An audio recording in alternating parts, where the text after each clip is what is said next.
नमस्कार दोस्तों, स्वागत है आपका स्टडी फॉर सिविल सर्विसेज में। फ्री वीडियो के लिए चैनल को तुरंत सब्सक्राइब कर लीजिए और नोटिफिकेशन को जरूर ऑन कर लेना। हमारा फ्री वाला टेलीग्राम ये वाला ग्रुप जरूर से जरूर ज्वाइन कर लीजिएगा। टेस्ट को ध्यान से अटेम्प्ट करिए और बताइए कितना स्कोर आपने किया है, कितने सही किए हैं टोटल क्वेश्चन में से। सभी लोग अपना अपना स्कोर जरूर कमेंट करिए।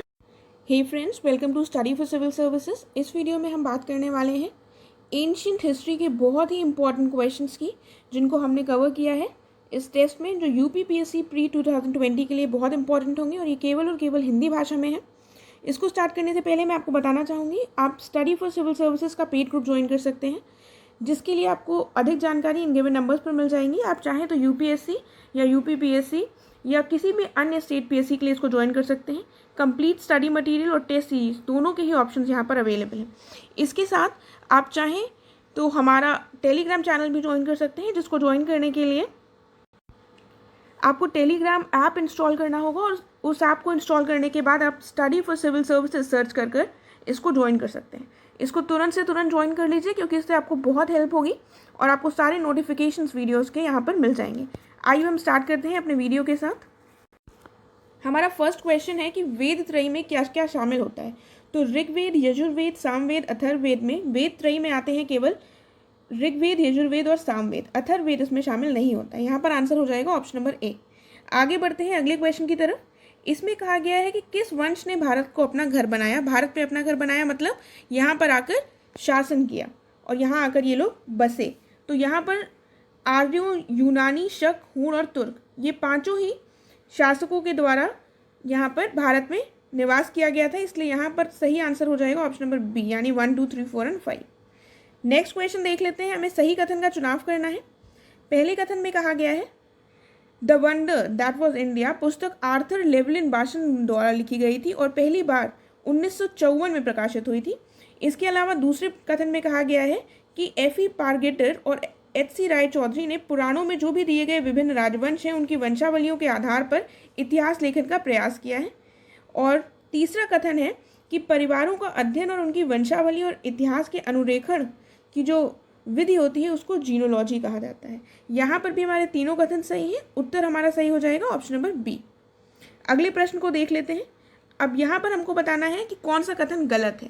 पहले में कहा गया है डी कौशाम्बी, डी.आर. चाना, आर.एस. शर्मा, रोमिला थापर, इरफान हबीब, बिपिन चंद्रा और सतीश चंद्रा ये भारत के कुछ प्रमुख मार्क्सवादी इतिहासकार हैं। दूसरे में कहा गया है कि एच.सी. राय चौधरी, इन्होंने अपनी पुस्तक political history of ancient India में प्राचीन भारत के इतिहास को जो महाभारत युद्ध के समय से लेकर गुप्त साम्राज्य के समय तक के लिए फिर से बताया है और इन्होंने वी.ए. स्मिथ ने जो भी तथ्य दिए हैं उनको व्यावहारिक रूप से इन्होंने स्पष्ट किया है।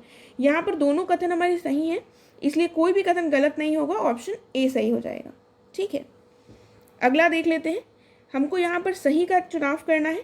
पहले में कहा गया है हिंदू पॉलिटी जो पुस्तक है इसको के.पी. जायसवाल ने लिखा है और 1924 में ये प्रकाशित हुई थी। दूसरे में कहा गया है कि 1904 में विंसेंट आर्थर स्मिथ ने अर्ली हिस्ट्री ऑफ इंडिया प्रकाशित की थी और इस पुस्तक में लगभग 1/3 जो भाग है उसमें अलेक्जेंडर के आक्रमण के बारे में ही बताया गया है। राइट।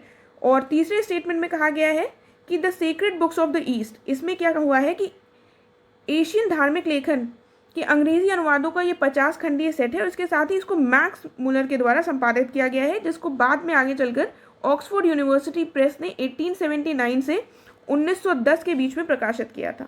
इसमें हिंदू, बौद्ध, ताओजी, कन्फ्यूशीवाद, इसी को कन्फ्यूशियसवाद भी कहते हैं, पारसी, जैन, इस्लाम, इन सभी जितने भी आवश्यक पवित्र ग्रंथ हैं उनको शामिल किया गया है।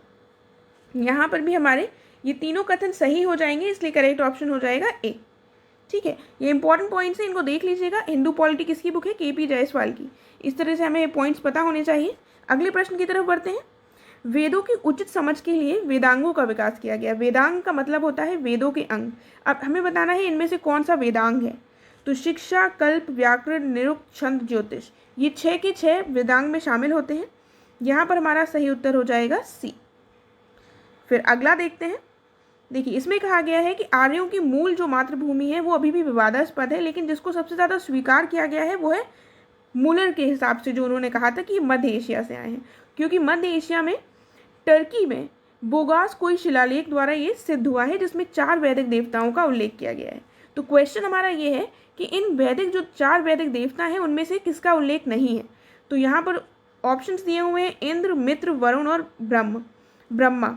तो यहाँ पर ब्रह्मा का उल्लेख नहीं है। निसत्य वो चौथे वैदिक देव है जिनका उल्लेख है। ठीक है, तो ब्रह्मा का उल्लेख नहीं है, ऑप्शन डी हो जाएगा। आगे बढ़ते हैं, आयुर्वेद किससे संबंधित है? तो आयुर्वेद का संबंध आपको लगेगा, इसका आंसर हो जाएगा अथर्ववेद, क्योंकि सबसे डायरेक्ट आंसर यही होगा, इसी में औषधियों के बारे में बताया गया है। लेकिन अगर आप ध्यान से देखें तो ऋग्वेद का जो उपवेद है उसका नाम भी आयुर्वेद ही है, इसीलिए, और इसमें भी औषधियों के बारे में उल्लेख है, इसलिए यहाँ पर करेक्ट ऑप्शन हो जाएगा ए और सी दोनों। ठीक, अगले प्रश्न की तरफ बढ़ते हैं। प्राचीन इतिहास में यव का उल्लेख हुआ है, यावा नहीं यव होगा। इसका संबंध किससे है? तो यव का संबंध है जौ से। ठीक है, और ऑप्शंस में जौ कहीं नहीं दिया हुआ है, तो यहाँ पर हमारा करेक्ट ऑप्शन हो जाएगा डी, कोई भी नहीं इनमें से। अगला प्रश्न है, वैदिक अनुष्ठान इनमें से कौन सा महत्वपूर्ण है? तो अश्वमेध यज्ञ, वाजपेय और राजसूय, ये तीनों के तीनों इंपॉर्टेंट वैदिक अनुष्ठान है, इसलिए हमारा डी ऑप्शन करेक्ट हो जाएगा, ऊपर के सभी। आगे बढ़ते हैं, कहा गया है कि सबसे महत्वपूर्ण ब्राह्मण है शतपथ ब्राह्मण, और इसमें सबसे अधिक संपूर्ण और इसको महत्वपूर्ण माना गया है। इसमें 100 पवित्र पद की सिफारिश की गई है। अब प्रश्न हमसे पूछा गया है कि इसका संबंध किससे है, कौन से वेद से ये संबंधित है? तो इसका संबंध है यजुर्वेद से, ऑप्शन बी करेक्ट हो जाएगा। ठीक, अब हमको इस प्रश्न में सही का चुनाव करना है। पहला कथन है कि मुक्तिका उपनिषद के अनुसार कितने उपनिषद हैं? कुल 102। दूसरे में कहा गया है कि जो व्यास की महाभारत है उसको रामायण से भी पुराना माना जाता है, और ईसा पूर्व 10वीं शताब्दी से 4वीं शताब्दी तक की अवधि का इसमें वर्णन है। इसे जय संहिता और सतसहस्रहिता भी कहा जाता है, और इसमें लगभग 1 लाख श्लोक हैं। जो तीसरा कथन है उसको भी देख लेते हैं। इसमें कहा गया है वाल्मीकि कृत जो रामायण है इसमें 24,000 श्लोक है, और इसकी रचना 5वीं शताब्दी ईसा पूर्व में शुरू हुई थी, जो 5 चरणों से होकर गुजरी थी, और इसकी 5वीं जो अवस्था है वो 12वीं शताब्दी ईसवी सन में समाप्त हुई। यहाँ पर हमें बताना है कौन सा कथन हमारा सही है। तो दूसरा और तीसरा कथन सही है, पहला कथन गलत है, क्योंकि मुक्तिका उपनिषद में 102 ना होकर 108 उपनिषद बताए गए हैं। ठीक है, सेकंड वाले स्टेटमेंट में आप थोड़ा कंफ्यूज हो रहे होंगे, तो मैं क्लेरिफाई कर दूं कि ये जो घटना हुई थी, जो महाभारत की घटना मानी जाती है, वो रामायण के बाद ही हुई थी, लेकिन इसको लिखने में माना गया है कि रामायण को बाद में लिखा गया है महाभारत। ठीक है, इसीलिए ये वाला स्टेटमेंट हमारा सही हो जाएगा, और करेक्ट ऑप्शन हो जाएगा ऑप्शन नंबर सी। अगला प्रश्न देख लेते हैं, वेद के आस्तिक दर्शन। आस्तिक दर्शन वेद के कितने हैं? देखिए, कुल 6 आस्तिक दर्शनों की बात की गई है, जिसमें से न्याय, वैशेषिक और योग, इन तीनों को सम्मिलित किया गया है, तो यहाँ पर करेक्ट ऑप्शन डी हो जाएगा। इसके अलावा जो अन्य 3 है वो है सांख्य, मीमांसा और वेदांत। और न्याय की अगर हम देखें तो प्रतिपादक है महर्षि गौतम, वैशेषिक के प्रतिपादक हैं महर्षि कणाद, और योग के हैं महर्षि पतंजलि। और बाकी सांख्य, मीमांसा और वेदांत के प्रतिपादकों के नाम आपको कमेंट सेक्शन में बताने हैं, जल्दी से बताइए कमेंट करके। आगे देखते हैं, अनुलोम और प्रतिलोम, इसका संबंध किससे है? अनुलोम और प्रतिलोम विवाह होते थे। ठीक है, जैसे उच्च जाति के व्यक्ति का विवाह निम्न जाति से, या निम्न जाति के स्त्री का विवाह उच्च जाति के पुरुष से, तो इस तरह से इनको अनुलोम और प्रतिलोम विवाह कहा जाता था, इसलिए यहाँ पर उत्तर हमारा हो जाएगा शादी। अगला प्रश्न है कि परुषिणी किसका ऋग्वैदिक नाम है? तो ये कौन सी नदी का ऋग्वैदिक नाम है? ये है रावी नदी का, रवि नहीं होगा, रावी नदी का ऋग्वैदिक नाम है। और सतलज का ऋग्वैदिक नाम है शतुद्री, और गोमती का नाम है गोमल। ठीक है, यहाँ पर उत्तर हमारा बी सही हो गया है। आगे बढ़ते हैं, शहबाजगढ़ी और मनसेहर ये अशोककालीन शिलालेख हैं। अब इसमें पूछा गया है कि किस लिपि में ये लिखे गए हैं, तो खरोष्टी, अरामाइक और यूनानी, या इनमें से कोई नहीं। तो यदि आपको पता हो तो ये दोनों ही पाए जाते हैं पाकिस्तान में पाए जाते हैं, और पाकिस्तान में जो शिलालेख पाए गए हैं उनकी लिपि खरोष्टी है। अरामाइक और यूनानी लिपि के जो प्राप्त होते हैं शिलालेख, वो प्राप्त होते हैं अफगानिस्तान से। ठीक है, तो ये दोनों का उत्तर क्या हो गया है? खरोष्टी लिपि में लिखे गए हैं, उत्तर ए होगा। आगे बढ़ते हैं अगले प्रश्न की तरफ। इसमें कहा गया है कि कौन से शब्द इनमें से सिक्कों से संबंधित नहीं है? तो निशाक, पण, सतमाना और कामना। कामना का संबंध सिक्कों से नहीं है, और बाकी ये तीनों के तीनों सिक्कों से ही संबंधित है। आगे देखते हैं, इसमें हमको बताना है कौन सा शब्द प्रशासनिक इकाई से संबंधित नहीं है। कोट्टम, मंडलम, नाडु और भुक्ति।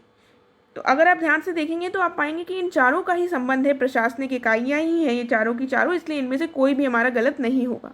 ठीक है, तो नेक्स्ट क्वेश्चन देख लेते हैं। इसमें कहा गया है एलोरा में जो कैलाश मंदिर है जो शिव जी को समर्पित है, इसको राष्ट्रकूट वंश के शासक कृष्ण प्रथम के शासनकाल के दौरान इसको बनवाया गया था, इसका निर्माण हुआ था। और भारत में नयनार जो कि शिव संत होते हैं और अलवार जो वैष्णव संत हैं, इनका नेतृत्व से ही भक्ति आंदोलन चला था। तो यहाँ पर भी ये दोनों कथन सही हो जाएंगे, ऑप्शन ए सही होगा। ठीक, 20वें प्रश्न पर आ गए हैं अब हम। इसमें हमें विषम का चुनाव करना है। तो दिया गया है कुला, वसा, गोत्र और कोश।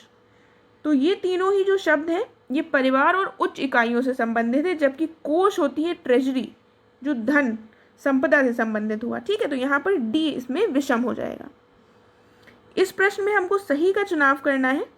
अभिज्ञान शकुंतलम के लिए कहा गया है, इसको 1789 में विलियम जोन्स द्वारा अंग्रेजी में अनुवाद किया गया था इसका, और भगवत गीता 1785 में विल्किंस द्वारा अंग्रेजी में प्रस्तुत की गई थी। तो यहाँ पर ये दोनों ही स्टेटमेंट्स हमारी फिर से सही हो जाती हैं। हम इनको एक बार ध्यान से देख लेते हैं। अभिज्ञान शकुंतलम 1789 में विलियम जोन्स के द्वारा इसका अनुवाद किया गया था अंग्रेजी में, और भगवत गीता का 1785 में विल्किंसन्स के द्वारा किया गया था। ठीक है, यहाँ पर सही उत्तर हो जाएगा ए। अगला प्रश्न देखते हैं।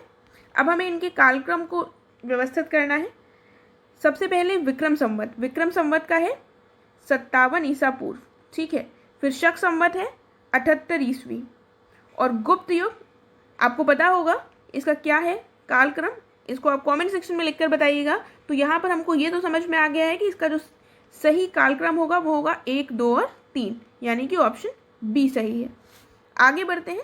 अब बात की गई है जोरवे संस्कृति की। जोरवे संस्कृति चालकोलिथिक पुरातात्विक संस्कृति थी जो कि किस राज्य में मौजूद थी, हमको ये बताना है। देखिए यहाँ पर अगर आप जानते हैं कि जोरवे संस्कृति का संबंध महाराष्ट्र से है तो भी आप उत्तर नहीं दे पाएंगे, क्योंकि ये सीधा क्वेश्चन नहीं दिया हुआ है। यहाँ पर हमें राज्य को पहचानना है। पहले में कहा गया है कि भारत की सबसे बड़ी जैन आबादी वाला राज्य या भारत का सबसे पश्चिमी राज्य, तो पश्चिमी तो नहीं है और ना ही कर्नाटक है, तो ए और डी में कोई होगा। तो हमें पता हो अगर कि सबसे ज़्यादा जैन आबादी कहाँ पाई जाती है, महाराष्ट्र में, तो यहाँ पर हमारा जो करेक्ट आंसर हो जाएगा वो हो जाएगा ऑप्शन ए। तो इससे क्वेश्चन से हमको 2 फैक्ट्स पता चल गए हैं। ठीक है, अगले प्रश्न की तरफ बढ़ते हैं। ऋग्वैदिक देवताओं को हमें सही मिलान चुनना है। तो पहले में कहा गया है इंद्र जो है वो युद्ध के देवता थे, और अग्नि भगवान और लोगों के बीच मध्यस्थ का कार्य करते थे, वरुण जल देवता और सोम पौधों के देवता। तो यहाँ पर हमारा ये सब के सब सही मिले हुए हैं, सही सुमेलित हैं, इसलिए करेक्ट ऑप्शन हो जाएगा ऑप्शन नंबर बी, 1, 2, 3 और 4। ठीक है, बी ऑप्शन सही हो गया। अगला प्रश्न देखते हैं। गलत हमें बताना है महाजनपद और उनकी राजधानी। तो अंग चंपा से सही है, चेदी शुक्तिमती, शूरसेन अयोध्या ना होकर मथुरा से संबंधित है। तो यहाँ पर हमें गलत बताना है, तो गलत कौन सा हो गया है हमारा, तीसरा ऑप्शन हो जाएगा बी। फिर अगला प्रश्न है, हमें कालक्रम में व्यवस्थित करना है। कब्रिस्तान एवं संस्कृति का अंत, फिर भारत का लौह युग, उसके बाद महावीर का जन्म। तो कब्रिस्तान एवं संस्कृति का अंत लगभग 1320 ईसा पूर्व में हुआ था। भारत का लौह युग ये लगभग 1000 ईसा पूर्व की बात है, और महावीर का जन्म लगभग 544-45 ईसा पूर्व की बात है। तो यहाँ पर जो हमारा सही क्रम होगा वो हो जाएगा 1, 2, 3, ऑप्शन ए। अगला प्रश्न है, जैन धर्म के महाव्रत निम्नलिखित में से कौन कौन से हैं। तो अहिंसा, सत्य, अस्तेय, ब्रह्मचर्य, अपरिग्रह, ये पांचों के पांचों हो जाएंगे। तो सही उत्तर यहाँ पर हो जाएगा 1, 2, 3, 4, 5 सी वाला। उसके बाद आ रही है हमारे सामने पुस्तकें, उनके लेखक और भाषा। हमें देखना है कौन सा सही से सुमेलित है। तो हर्षचरित, बाणभट्ट संस्कृत बिल्कुल सही है, अकबरनामा, अबुल फजल फारसी भाषा में बिल्कुल सही है, पृथ्वीराज रासो चंद बरदाई और ब्रज भाषा में लिखा गया है, ये भी बिल्कुल सही है। सही आंसर हो जाएगा बी, 1, 2, 3। इसमें हमको सही का चुनाव करना है। प्रश्न में कहा गया है कि मुद्रा राक्षस ये वर्णन करती है कि कैसे चंद्रगुप्त मौर्य सत्ता में आए थे, और अभिज्ञान शकुंतलम में भगवान कृष्ण और राधा के जीवन पर यह आधारित नाटक है। पहला बिल्कुल सही है, लेकिन दूसरा गलत है, क्योंकि अभिज्ञान शकुंतलम में महाभारत की शकुंतला की कहानी है। यहाँ पर हमारा जो सही हो जाएगा वो हो जाएगा ऑप्शन नंबर सी। इस प्रश्न में फिर हमको सही का चुनाव करना है।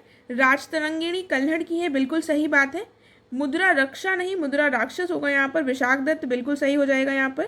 पंचतंत्र विष्णु शर्मा की है, ना कि शूद्रक। और बुद्ध चरितम हो जाएगा अश्वघोष। तो यहाँ पर हमारा ऑप्शन कौन सा सही हो जाएगा? ऑप्शन नंबर बी, यानी 1, 2 एंड 4। ठीक है, आगे बढ़ते हैं। कालिदास ने इनमें से कौन सी पुस्तक लिखी है? मेघदूत, कुमार संभव, गीत गोविंद और रघुवंशम।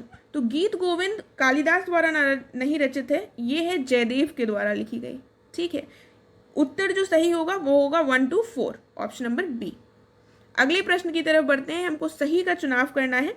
कहा गया है अलेक्जेंडर ने भारत पर घनानंद के शासन के दौरान आक्रमण किया था। ये धनानंद होगा। और उसके बाद कोणार्क का मंदिर गंग प्रशासन के नरसिंह के द्वारा बनवाया गया था और कुषाणों के शासनकाल में मथुरा कला का उत्कर्ष हुआ। तो यहाँ पर ये तीनों ही कथन हमारे बिल्कुल सही हैं। ऑप्शन करेक्ट हो जाएगा ए। देखिए, जो ऐसे पॉइंट्स वाले स्टेटमेंट्स दिए होते हैं, बड़े बड़े कथन होते हैं, उनको हमें ध्यान से देखना होता है, क्योंकि हमारे सामने उससे प्रश्न बन सकता है। तो अगर ऐसा कोई प्रश्न आता है तो हमें पता होना चाहिए। आगे बढ़ते हैं अगले प्रश्न की तरफ। अजंता पेंटिंग के संबंध में पूछा गया है ये क्वेश्चन। इसमें कहा गया है ये कौन से काल से संबंधित है? हड़प्पा, मौर्य या बौद्ध काल? तो इसका संबंध हम देखते हैं कि गुप्त काल से है। तो इसलिए यहाँ पर उत्तर सही कौन सा हो जाएगा? डी, कोई भी नहीं। ठीक है, फिर हमको गलत का चुनाव करना है। प्रश्न है कि ताम्रलिप्ति गुप्त काल के दौरान पूर्वी तट का एक महत्वपूर्ण बंदरगाह था। बिल्कुल सही बात है। और ये समुद्रगुप्त की उपलब्धियां जो है वो इलाहाबाद स्तंभ के अभिलेख में दर्ज हैं। ये भी बिल्कुल सही है। उत्तर ए सही हो जाएगा। फिर यहाँ पर गलत पूछा गया है और दोनों ही स्टेटमेंट्स हमारे बिल्कुल सही हैं, इसलिए उत्तर इसका सही होगा डी। ठीक है, आगे बढ़ते हैं। अब हमको इसमें सही बताना है। कहा गया है कि माना जाता है कि दिल्ली का जो मेहरौली लौह स्तंभ लेख है उसमें चंद्रगुप्त द्वितीय की उपलब्धियां बताई गई हैं और कनिष्क ने जो शक युग प्रारंभ किया था उसको भारत सरकार के द्वारा आधिकारिक तौर पर स्वीकार किया गया है। तो यहाँ पर ये दोनों बातें बिल्कुल सही हैं, दोनों कथन बिल्कुल सही हैं, इसलिए उत्तर ए हो जाएगा। आगे बढ़ते हैं। बुद्ध चरित द्वितीय शताब्दी ईस्वी की शुरुआत में अश्वघोष द्वारा लिखित एक महाकाव्य है और ये बौद्ध के जीवन के बारे में बताता है। लेकिन अब प्रश्न हमसे पूछा गया है कि इसमें जो रचना है वो किस भाषा में की गई है? तो इसकी रचना की गई है संस्कृत भाषा में। देखिए, ऐसे ही प्रश्न बनते हैं। इससे आपको पता चल गया है बुद्ध चरित अश्वघोष ने लिखी है, ये हम ऑलरेडी कवर कर चुके हैं, और ये बुद्ध के जीवन के बारे में बताती है और इसकी भाषा क्या हो गई? संस्कृत। तो ये 3 पॉइंट्स इसमें हमको पता चल गए। आगे देखते हैं। अब हमको फिर से सही कथन का चुनाव करना है। पहले में कहा गया है कि 265 ईसा पूर्व में कलिंग के साथ लड़ी गई लड़ाई का नेतृत्व व्यक्तिगत रूप से अशोक ने किया था और वह कलिंग को जीतने में सक्षम था। फिर कहा गया है कि अशोक का जो 13वां रॉक एडिक्ट यानी कि शिलालेख था, इसमें कलिंग युद्ध के बारे में पूरा वर्णन किया गया है, पूरा वर्णन दिया गया है। तो दूसरा स्टेटमेंट हमारा सही है। पहला गलत है क्योंकि 265 ना होकर 261 ईसा पूर्व था। यहाँ पर उत्तर हो जाएगा हमारा बी। आगे देखते हैं। इसमें हमको गलत का चुनाव करना है। त्रिपिटक, जिनको टिपिटका भी कहा जाता है, ये थेरवाद बौद्ध धर्म में सबसे अधिक माना जाने वाला धार्मिक प्रवचन का संस्कृत या पाली सिद्धांत है। उसके बाद कैनन के 3 तत्व हैं। देखिए, कैनन, त्रिपिटक को ही पाली कैनन कहा जाता है, तो वही लिखा है, कंफ्यूज मत होइएगा।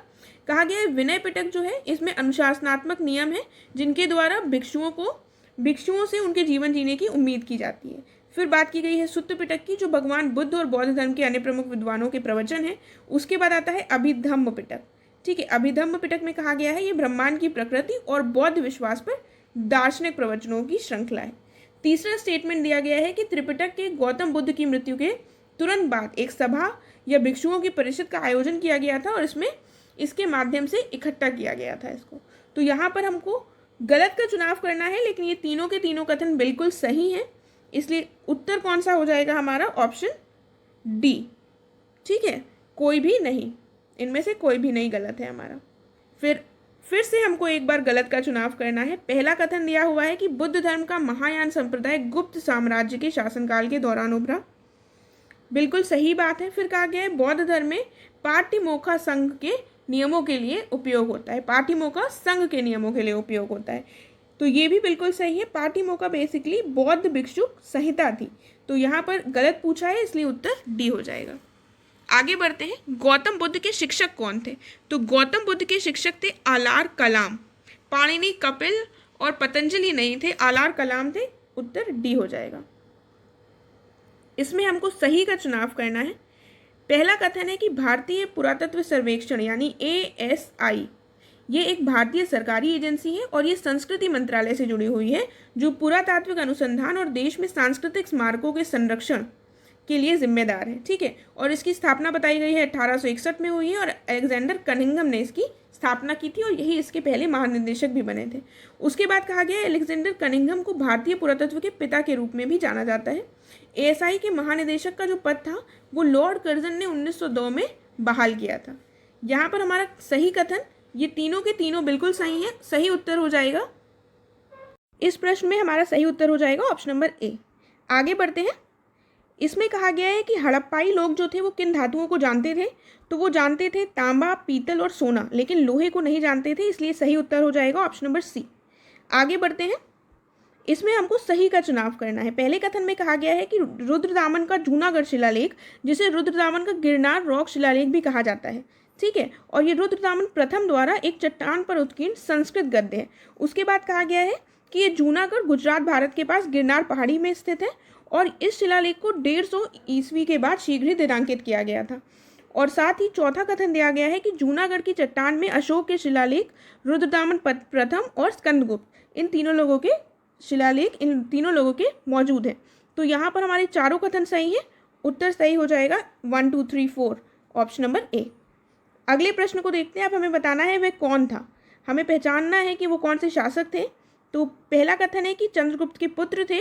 297 ईसा पूर्व से 273 ईसा पूर्व तक इन्होंने शासन किया था और इन्हें ग्रीक स्त्रोतों में अमित्रा घाट और अमित्रोचेटस भी कहा जाता है। तो वो कौन थे आप समझ गए होंगे अभी तक, वो थे बिंदुसार, ऑप्शन A। फिर अगला प्रश्न है कि किसको भारतीय मैकियावेली कहा जाता है? तो भारतीय मैकियावेली कहा जाता है कौटिल्य को, राइट। फिर दूसरे प्रश्न में बढ़ते हैं। इसमें कहा गया है दूसरे बौद्ध परिषद की अध्यक्षता किसने की थी? तो दूसरे बौद्ध परिषद की अध्यक्षता की थी साबा कामी ने, ठीक है, ऑप्शन A सही हो जाएगा। फिर भविष्य बुद्ध किसे कहा जाता है? विपस्सी, सिखी और वेसबू, इनमें से किसी को नहीं कहा जाता है, इसलिए उत्तर हो जाएगा ऑप्शन नंबर D, इनमें से कोई भी नहीं। कहा जाता है मैत्रेय को, ठीक है। तो भविष्य बुद्ध मैत्रेय को कहा जाता है, ये याद रखिएगा। आगे बढ़ते हैं। हड़प्पा के लोग जो थे उनके शिलालेखों के बारे में माना जाता है कि अधिकतर लिखे गए हैं बाएं से दाएं, दाएं से बाएं या दोनों, या इनमें से कोई भी नहीं। तो यहाँ पर इनके शिलालेखों के बारे में कहा जाता है कि ये दोनों तरीके से लिखे जाते थे, ऑप्शन C सही हो जाएगा, राइट। आगे बढ़ते हैं। इस प्रश्न में कहा गया है, इस प्रश्न में थोड़ी सी मिस्टेक है। इसमें कहा गया है हड़प्पा को किसने, कौन से यूरोपीय थे जिन्होंने सबसे पहले खोजा था हड़प्पा के अवशेषों को? तो वो थे चार्ल्स मैसन। चार्ल्स मैसन ने सबसे पहले हड़प्पा के अवशेषों को खोजा था, ये पहले यूरोपीय थे, तो इनका नाम याद रखिएगा। अगले प्रश्न की तरफ बढ़ते हैं। अनाज का उत्पादन सबसे पहले कब किया गया? देखिए, अनाज के उत्पादन के बारे में अगर आप थोड़ा सा ध्यान लगाएं तो आप ये याद आएगा आपको कि सबसे पहले जो कृषि कार्य है वो शुरू हुआ है नवपाषाण काल में, तो उसी समय पर अनाज का उत्पादन हुआ, इसलिए उत्तर हमारा करेक्ट हो जाएगा ऑप्शन नंबर B, ठीक।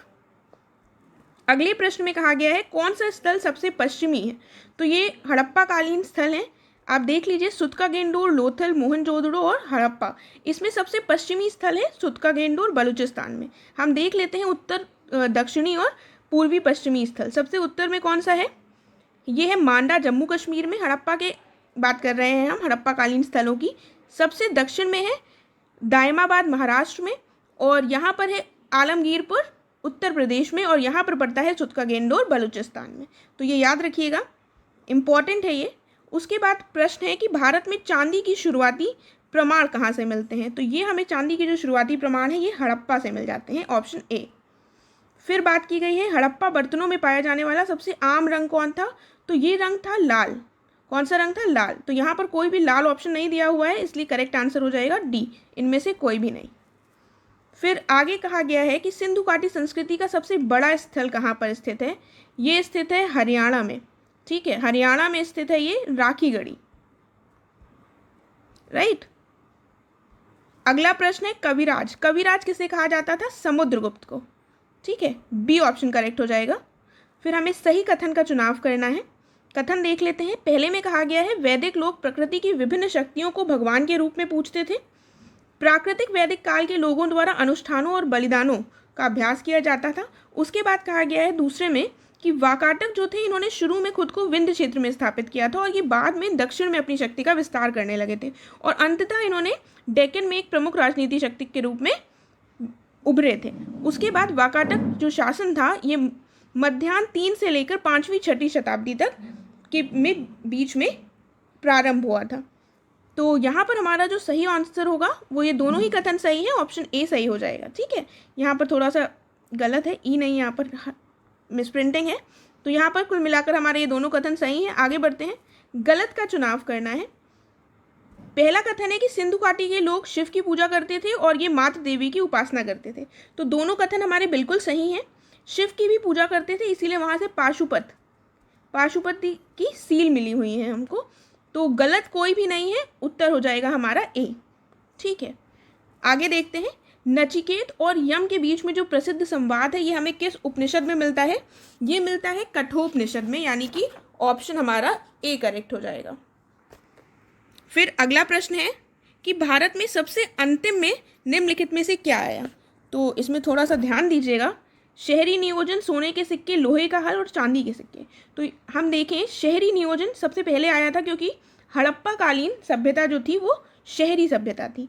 उसके बाद हम देखें तो आएगा लोहे का हल, उसके बाद आता है चांदी के सिक्के और अंत में आते हैं सोने के सिक्के। इसलिए सबसे अंतिम में पूछा गया है तो उत्तर हो जाएगा ऑप्शन नंबर बी। फिर अगले प्रश्न में कहा गया है गुप्त शिलालेखों में संधि विग्रह नामक उच्च अधिकारी का उल्लेख किसके लिए किया गया है? तो संधि विग्रह संधियां कौन करेगा? संधि किससे बना है? ये संधि लिखा है, यहाँ पर धा होगा। संधि विग्रह का संबंध विदेश मामलों से होता है क्योंकि ये विदेशी शक्तियों के साथ ही संधि की जाती है। इस तरह से भी आप याद रख सकते हैं। उसके बाद आता है अस्तोमा सद्गमय। अस्तोमा सद्गमय जो है इसको कहाँ से लिया गया है? तो ये लिया गया है बृहदारण्यक उपनिषद से। ये भी इंपॉर्टेंट पॉइंट है। देन अगले प्रश्न की तरफ बढ़ते हैं। वर्ण शब्द का पहली बार किसमें प्रयोग किया गया था, किसमें पाया गया है? तो ये पाया गया था ऋग्वेद में, इसलिए यहाँ ऑप्शन डी हो जाएगा क्योंकि ऋग्वेद हमें ऑप्शंस में नहीं दिया गया है। अगला प्रश्न है शालीशुक कौन था? देखिए, शालीशुक मौर्य शासक था।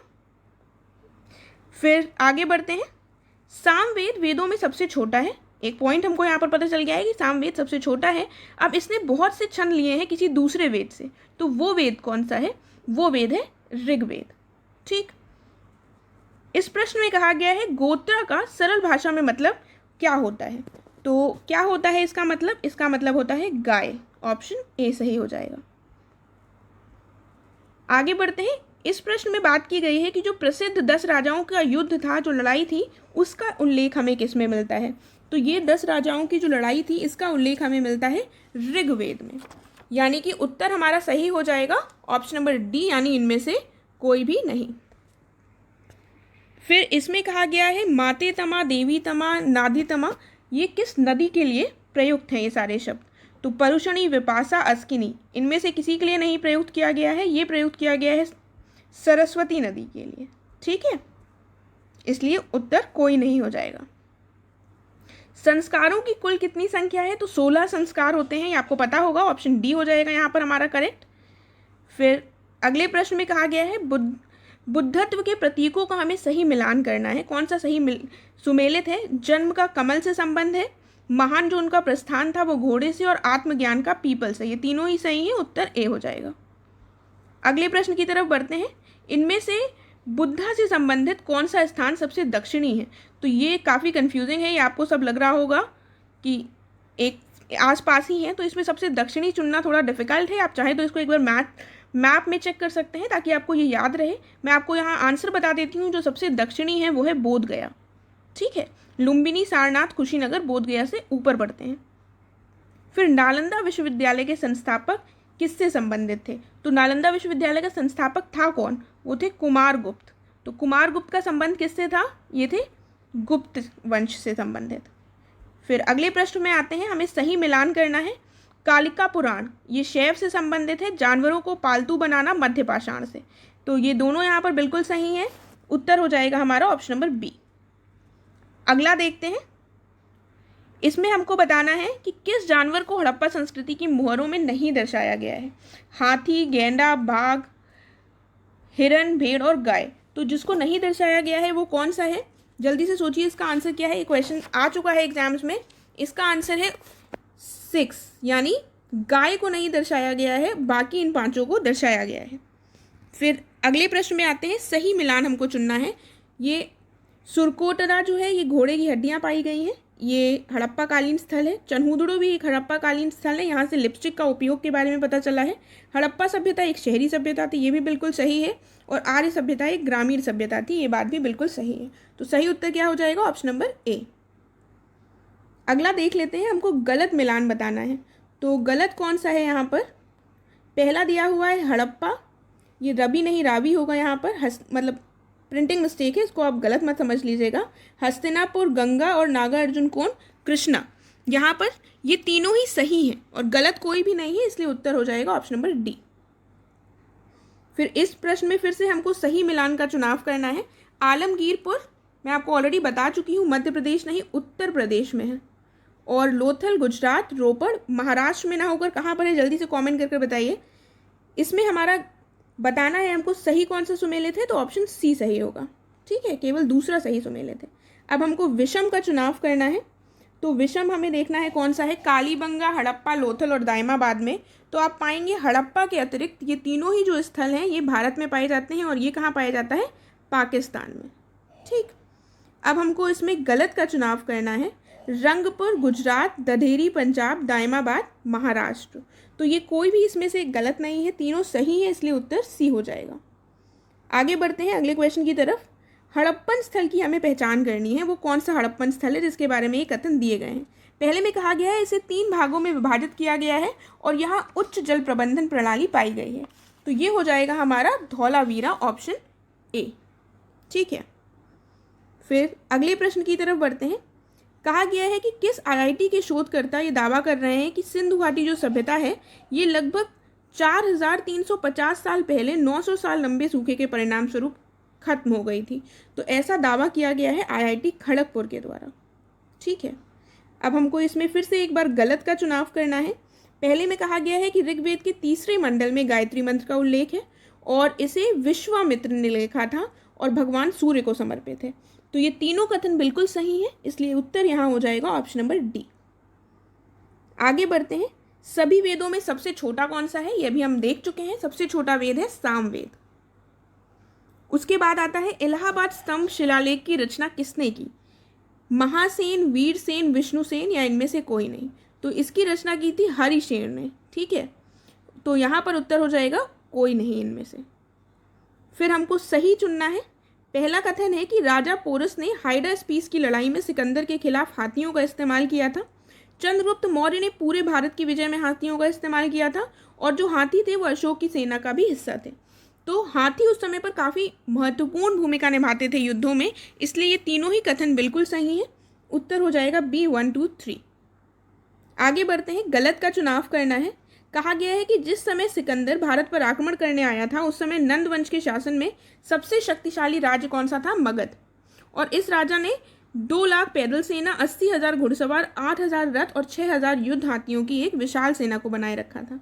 बिंबिसार मगध के हर्यक वंश के पहले शासक थे और इनके जो पुत्र थे वो अजात शत्रु थे और इन्होंने उसे कैद कर लिया था बिंबिसार को और सिंहासन पर चढ़ने के लिए उन्हें मार डाला था। तो यहाँ पर हमको गलत कथन का चुनाव करना है। ये दोनों ही कथन बिल्कुल सही है, इसलिए ऑप्शन क्या हो जाएगा? Option number D. ठीक है, अगले प्रश्न की तरफ बढ़ते हैं। अब हम लोग फिर से हमको गलत कथन बताना है कि इनमें से कौन सा कथन गलत है।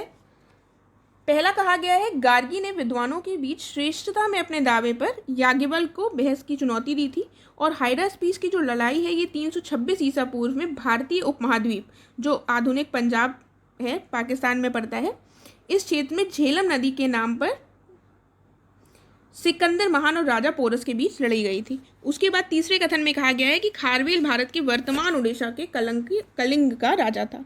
तो यहाँ पर हमारे तीनों कथन सही हैं। ये पल्लव यहाँ पर गलत है, इसलिए मैंने इसको हटा दिया है। तो यहाँ पर ऑप्शन गलत का चुनाव करना है, ऑप्शन ए हो जाएगा। ठीक है, सही का चुनाव करना है। सुश्रुत संहिता सुश्रुत के द्वारा लिखी गई थी और ऐसा कहा जाता है कि गुप्त काल के दौरान वे सबसे अच्छे सर्जन थे। तो ये भी दोनों कथन सही हैं, इसलिए ऑप्शन ए सही हो जाएगा। अगला प्रश्न देख लेते हैं। सही का चुनाव करना है। कहा गया है प्रयाग प्रशस्ति की रचना समुद्रगुप्त के जो दरबारी कवि हरिसेन थे इन्होंने की थी, जो इलाहाबाद के एक अशोक स्तंभ पर उत्कीर्ण है। उसके बाद दूसरे कथन में कहा गया है कि समुद्रगुप्त ने एक व्यापक साम्राज्य बनाया था, जो इस तथ्य से स्पष्ट होता है कि उन्होंने एक अश्वमेध यज्ञ भी किया था। और गुप्त साहित्यिक पुनर्जागरण का स्वर्ण युग चंद्रगुप्त द्वितीय का काल था। देखिए, चंद्रगुप्त द्वितीय के समय ही कालिदास जैसे महान साहित्यकार थे, तो ये आपको पता होना चाहिए कि इनका गुप्त साहित्यिक पुनर्जागरण का काल ही कहा जाता है। बिल्कुल सही है। और अश्वमेध यज्ञ वही राजा करवाता था, वही शासक करवाता था जिसका साम्राज्य काफी विस्तृत हो, व्यापक हो। इसीलिए यहाँ पर जो हमारा सही ऑप्शन हो जाएगा वो हो जाएगा ऑप्शन नंबर ए। 1, 2, 3 तीनों ही सही हैं। अगला प्रश्न है कि गुप्त काल के दौरान भूमि अभिलेखों की सुरक्षित रख रखाव के लिए जिम्मेदार अधिकारी को क्या कहते थे? कर्णिका। और फाहियान चंद्रगुप्त द्वितीय के शासन काल के दौरान आए थे भारत।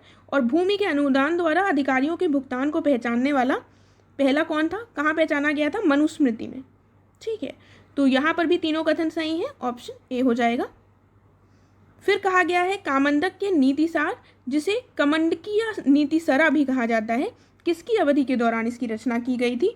तो इसकी रचना की गई थी गुप्त काल के दौरान। ठीक है, तो इनमें से कोई भी नहीं हो जाएगा यहाँ पर। अगले प्रश्न की तरफ बढ़ते हैं। इसमें हमको गलत का चुनाव करना है। कहा गया है कि चंद्रगुप्त विक्रमादित्य के शासनकाल के दौरान जारी किए गए जो सोने के सिक्के थे उनको दिनार के नाम से जाना जाता था। और चंद्रगुप्त द्वितीय ने शक राजा रुद्र सिंह तृतीय को हराया और उसके राज्य का अधिग्रहण किया। इसमें गलत का चुनाव करना है। दोनों ही कथन बिल्कुल सही है, इसलिए उत्तर हो जाएगा ऑप्शन नंबर डी। इसमें हमको सही का चुनाव करना है। समुद्रगुप्त ने बोध गया में मठ बनाने के लिए लंका मेघवर्मन के बौद्ध राजा को अनुमति दी थी। उसके बाद कहा गया है स्कंदगुप्त के शासनकाल में सुदर्शन झील की दूसरी बार मरम्मत की गई थी। तो यहाँ पर हमारी दोनों बातें बिल्कुल सही हैं, ऑप्शन बी करेक्ट हो जाएगा। देखिए, ऐसे जब पॉइंट्स आते हैं तो इनको सिर्फ देखिए मत, ध्यान से सुनिए, पढ़िए, ताकि आपको याद रहे। स्कंदगुप्त के समय आपको पता चल गया है कि सुदर्शन झील का एक बार मरम्मत हुई थी। और समुद्रगुप्त ने बोध गया में मठ बनाने के लिए लंका मेघवर्मन के बौद्ध राजा को अनुमति दी थी। तो ये दोनों पॉइंट्स इंपॉर्टेंट हो जाते हैं, तो ऐसे ध्यान देते चलिएगा। अगले प्रश्न में आते हैं। गलत का चुनाव करना है। कहा गया है चीनी यात्री जो फाहियान थे ये चंद्रगुप्त द्वितीय के शासनकाल के दौरान भारत आए थे। उसके बाद भीतरी स्तंभ शिलालेख में कहा गया है कि स्कंदगुप्त ने हूणों को हराया था। तो यहाँ पर जो गलत कथन है वो है कोई भी नहीं, इसलिए उत्तर डी हो जाएगा। अगला प्रश्न है कि प्रिंस ऑफ पिलग्रिम्स, ये इस शीर्षक से ह्वेन सांग को ये शीर्षक दिया गया था। और गांधार स्कूल की कला मुख्य रूप से महायान थी और इसमें ग्रीको रोमन का भी प्रभाव दिखाई देता है। तो ये दोनों बातें फिर से सही हो जाती हैं, उत्तर हो जाएगा ऑप्शन नंबर ए। आगे बढ़ते हैं। सही का चुनाव करना है। कनिष्क कुषाण राजवंश का एक प्रमुख शासक था जिसने जम्मू और कश्मीर राज्य में उल्लेखनीय कार्य किए थे, इसीलिए इनके वंशजों ने इनको देवपुत्र कहा था। देवपुत्र का क्या अर्थ होता है? देवताओं का पुत्र। फिर कहा गया है विक्रमशिला की स्थापना 8वीं शताब्दी के अंत या 9वीं शताब्दी के अंत में पाल राजा धर्मपाल ने की थी और इसे 1193 के आसपास बख्तियार खिलजी ने नष्ट कर दिया था। फिर से एक बार हमारे दोनों कथन सही हैं, इसलिए उत्तर हो जाएगा ऑप्शन नंबर ए। अगला प्रश्न है कि ऋग्वेद में 5 जन्य आर्यों के 5 गोत्र होने का कारण कहा गया है।